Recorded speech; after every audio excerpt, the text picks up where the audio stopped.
Good morning sir. ಏನೋ ಬರಕ್ಕೆ ಹೇಳಿದ್ರಿ? ಬ್ರೇಕ್ಫಾಸ್ಟ್ ಆಯ್ತಾ? ಹಾಂ ಸರ್, ಆಯಿತು. ಓ, ತುಂಬ ಫಾಸ್ಟಾಗೆ ಮುಗಿಸಿದ್ದೀರಾ ಅನ್ಸುತ್ತೆ. ನನ್ನ ಕೆಲಸದ ಬಗ್ಗೆ ಏನೂ ಹೇಳಲೇ ಇಲ್ಲ. ಅದ್ರ ಬಗ್ಗೆ ಏನಾದರೂ ಹೇಳ್ತೀರಾ ಸರ್? ನಿಮ್ಮ ಕೆಲಸ ನೆನ್ನೆನೇ ಫಿಕ್ಸ್ ಆಯ್ತಲ್ಲ? ಹೌದು ಹೇಳಿದ್ರಿ, ಆದರೆ ಏನು ಕೆಲಸ ಅಂತ ಹೇಳಿಲ್ವಲ್ಲ. ನಿಮಗೆ ಸಾನ್ವಿ ಬಗ್ಗೆ ಏನು ಅನ್ನಿಸ್ತು? ಸಾನ್ವಿ ಬಗ್ಗೆನಾ? ಪಾಪ ಸರ್, ಅದಿನ್ನೂ ಚಿಕ್ಕ ಹುಡುಗಿ. ಅದ್ರ ಮನಸ್ಸಲ್ಲಿ ಇನ್ನೂ ಅವ್ರ ಅಮ್ಮನೇ ಇದ್ದಾರೆ ಅನ್ಸುತ್ತೆ.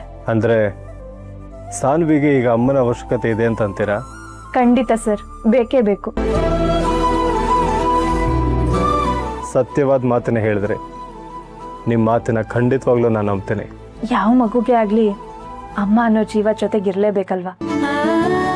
ಈ ಜಗತ್ತಲ್ಲಿ ಅಪ್ಪ ಇಲ್ಲ ಅಂದರೆ ಅವ್ರನ್ನ ಅನಾಥ ಅಂತ ಹೇಳಲ್ಲ, ಆದರೆ ಅಮ್ಮ ಇಲ್ಲ ಅಂದರೆ ಆ ಮಕ್ಕಳನ್ನ ಅನಾಥ ಅಂತಾನೆ ಹೇಳೋದು. ಹಾಗೆ ನೀವೀಗ ಮಾಡಬೇಕಾಗಿರೋ ಕೆಲಸನೂ ಅಮ್ಮನಿಗೆ ಸಂಬಂಧಪಟ್ಟಿರೋ ಹಾಗಿದೆ. ಅಂದರೆ? ಹೌದು ಅರ್ಚನಾ ಅವರೇ, ನನ್ನ ಮಗಳು ಸಾನ್ವಿಗೆ ನೀವೇ ತಾಯಿ ಆಗಬೇಕಾಗಿದೆ. ಇಂದೇ ಡೌನ್ಲೋಡ್ ಮಾಡಿ ಮತ್ತು ನಿಮ್ಮ ನೆಚ್ಚಿನ ಶೋಗಳನ್ನು ಆನಂದಿಸಿ.